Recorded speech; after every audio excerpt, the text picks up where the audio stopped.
Assalamualaikum dan selamat pagi. Nama saya John Azimi aka Supervisor dan hari ini kita akan preview ujian BM saya. Kita akan mulakan. Dalam setiap ayat di bawah ini terdapat satu kesalahan bahasa. Kena pasti kesalahan tersebut dan tulis jawapan yang betul pada ruang jawapan yang disediakan. Anda tidak perlu menyalin ayat itu semula. Okey, sebelum kita masuk soalan ni, kesalahan ada dua jenis, kesalahan bahasa dengan kesalahan ejaan. Kesalahan bahasa dia based on macam dia punya simpulan bahasa, kata ganti nama diri, dia punya semua tata bahasa lah. Kesalahan ejaan pula dia sama ada dia salah huruf macam tak cukup huruf atau tak tambah huruf. Atau dia ada dash ke tak ada macam contoh ni kesalahan bahasa sepatutnya ada dash kan. Ini sepatutnya tak ada kan. Dan lagi satu kesalahan ejaan adalah huruf besar huruf kecil. Okay, so now kita masuk kesalahan bahasa dulu. Okay, soalan nombor 1. Tiap peserta yang mengambil bahagian dalam pertandingan deklamasi puisi itu akan menerima mesej penyertaan. Okay, kalau nak jawab boleh tulis ke komen. So, kita tengok dulu apa yang salah. So, kita tengok yang mana rasa salah. Ini kesalahan bahasa bukan ejaan. So, mengambil bahagian dalam pertandingan tu dah betul dah. Deklamasi puisi betul. Menerima si penyertaan betul. So, rasanya kesalahan ni adalah tiap peserta. Salah. Okey, betul? So, kesalahan dia adalah tiap peserta. So, jawapan sebenar dia adalah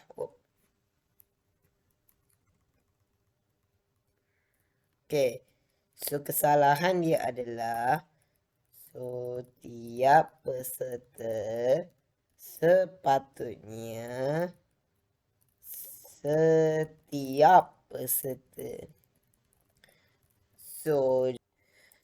nombor 2, pihak berkuasa tempatan perlu meningkatkan penguatkuasaan larangan merokok di premis-premis makanan demi untuk melahirkan masyarakat yang sihat.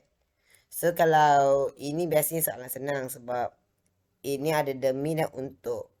Kalau anda tahu, dua-dua perkataan ni, dia hanya boleh satu saja. Dia sama ada makanan untuk melahirkan masyarakat yang sihat atau makanan demi melahirkan masyarakat yang sihat. So, kalau dua-dua macam contoh, kita ambil, okay, so, saya suka makan nasi lemak dan atau ayam goreng. So, sepatutnya saya suka makan nasi lemak dan ayam goreng atau saya suka makan nasi lemak atau ayam goreng.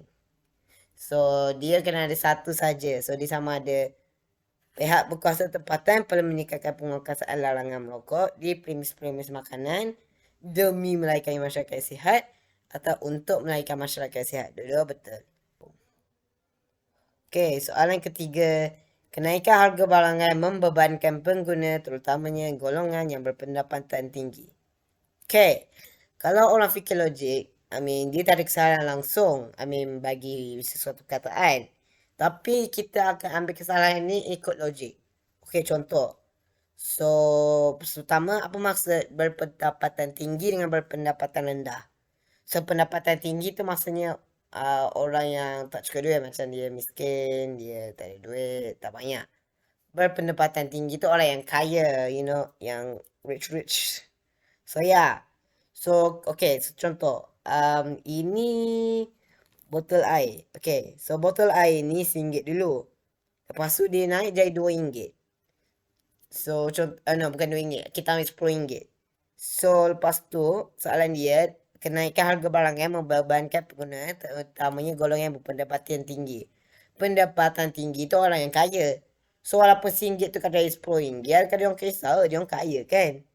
So, yang sepatutnya dia takutnya adalah orang miskin. Sebab orang miskin dia tak cukup duit. So, jawapan dia, kenaikan harga barangan membebankan pengguna, terutamanya golongan yang berpendapatan rendah.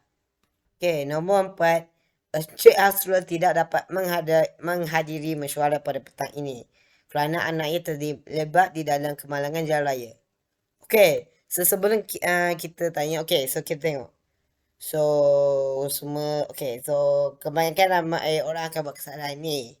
Sebab, I mean, nampak macam betul kan? Encik Hasrul tidak dapat menghadiri mesyuarat pada petang ini kerana anaknya terlibat di dalam kemalangan jalan raya.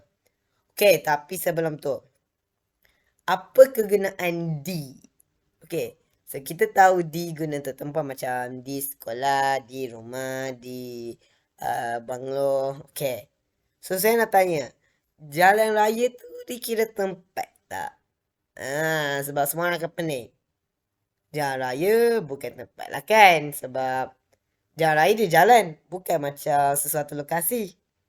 So, jawapan dia adalah, so di dalam ni salah. So, sepatutnya Encik Hasrul tidak dapat menghadiri mesyuarat pada petang ini kerana anaknya terlibat dalam kemalangan jalan raya. Kalau di dalam tu kena ada lokasi. Jalan raya bukan lokasi, so dia salah. So, okay. So, seterusnya B. Dalam setiap ayat di bawah terdapat satu kesalahan ejaan. Kena pasti dan betulkan kesalahan tersebut. Anda tidak perlu menyalahi ayat itu semula. Okey, ini yang salah ejaan, salah tak ada dash semua tu. Okey. Nombor 1. Penunggang motosikal itu berjaya melarikan diri daripada sekatan jalan raya yang dilakukan oleh polis trafik. Okey, so soalan ini okey, so tengok apa perkataan yang akan rasa salah. So sebenarnya soalan ini saya salah. So saya tanya Jaya kenapa salah. So sebenarnya saya fikir jawapan dia traffic. So sepatutnya saya ingat traffic kena dua F. Tapi sebenarnya dia salah. So sebenarnya kalau anda tak perasan, macam mana eja motosikal? Motosikal ke motorsikal? So sepatutnya motosikal ni dia tak ada dia hanya motosikal.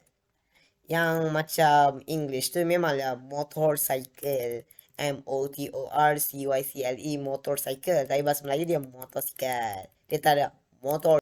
Nombor 2. Melalui email yang dikirimnya malam tadi, adik mengharapkan supaya kami sekeluarga tidak bimbang akan keselamatannya.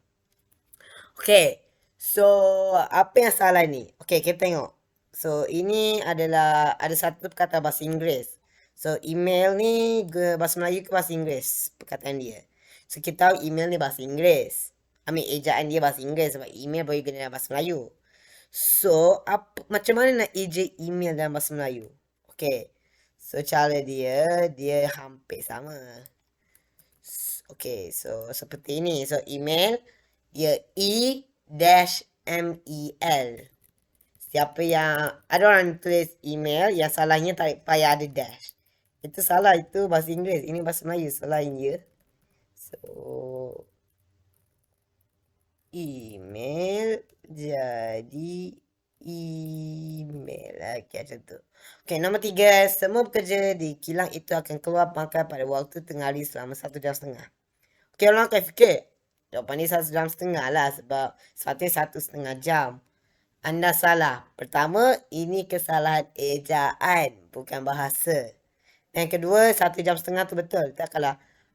Kita akan gerak dalam 1.5 jam. Tadi dia akan okay, kita gerak dalam 1.5 jam macam tu. So, apa yang salah ni adalah sebenarnya adalah tengah hari. Okay. So, tengah hari dia sebenarnya bukan 1 tapi 2. So, orang cakap tengah hari ke tengah hari. Ada beza ya. So, jawapan dia tengah hari. Tengah hari. Buka jadi tengah hari. Okey. Nombor 3. Nyatakan peribahasa yang paling sesuai bagi pernyataan berikut. Okey. So ini dulu saya punya masalah sebab saya sudah lupa peribahasa. Okey. So sepatutnya dibagi 1 tapi saya sebenarnya ada banyak jawapan lagi. So saya bagi 2 sajalah. Okey, so nombor 1, Kawan-kawannya tidak mahu menasihati Amran lagi kalau dan nasihat mereka itu tidak diandalkan. So maksud ayat ni contoh. So ini Johan, ini Hazimi. Okay. So Johan dia bully orang. Lepas tu Hazimi bagilah nasihat ke Johan. Johan dia tak nak dengar. So apa peribahasa dia? Okay, so macam contoh nombor satu adalah masuk telinga kanan, keluar telinga kiri. Okay, so apa maksud peribahasa ini? So contoh, mak minta kamu buang sampah. So kamu dengar kan? Lepas tu anda buat tak? Tak. So info akan keluar dari telinga kiri. Okay. Dan lagi satu jawapan adalah seperti mencurah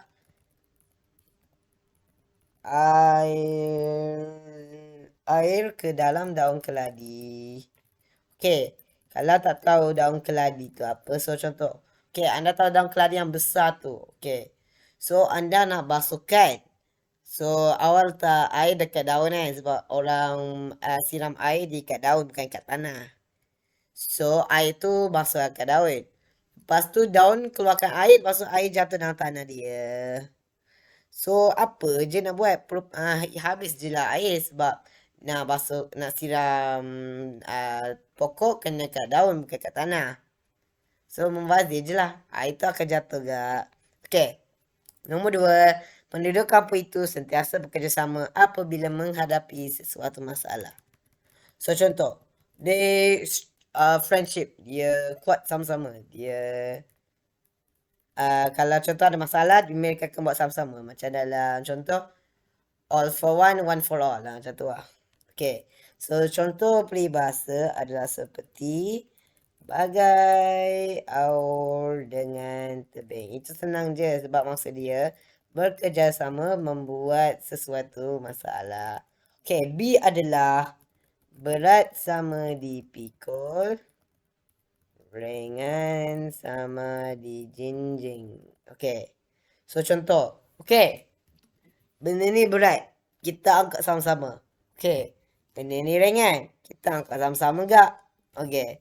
So C adalah bersatu kita teguh. Bercerai kita roboh. Okay, macam contoh dalam cerita. So, macam ada orang cakap, together we stronger. And ada macam quote, divide and we conquer. So, macam contoh, ada sesuatu raksasa. So, mestilah ada superhero datang kan. So, macam contoh kita ambil Avengers lah, lawan Thanos. So, Thanos dia dah kuat. Kalau lawan seorang dah mati kan. So, mereka bekerjasama lah. So, macam contoh, mereka bersatu, mereka teguh. So, maksudnya dia akan kuat sama-sama. Tapi kalau cerai macam one by one, dia orang akan roboh. Dia orang akan mati je lah. So, ini semua soalan, ini objektif. So, subjektif saya tak akan cerita lah sebab subjektif. Saya rasa susah sikit nak cerita. So, itu saja daripada saya. Semoga anda like dan subscribe. Dan saya jumpa kamu pada hari yang seterusnya. Okay, bye.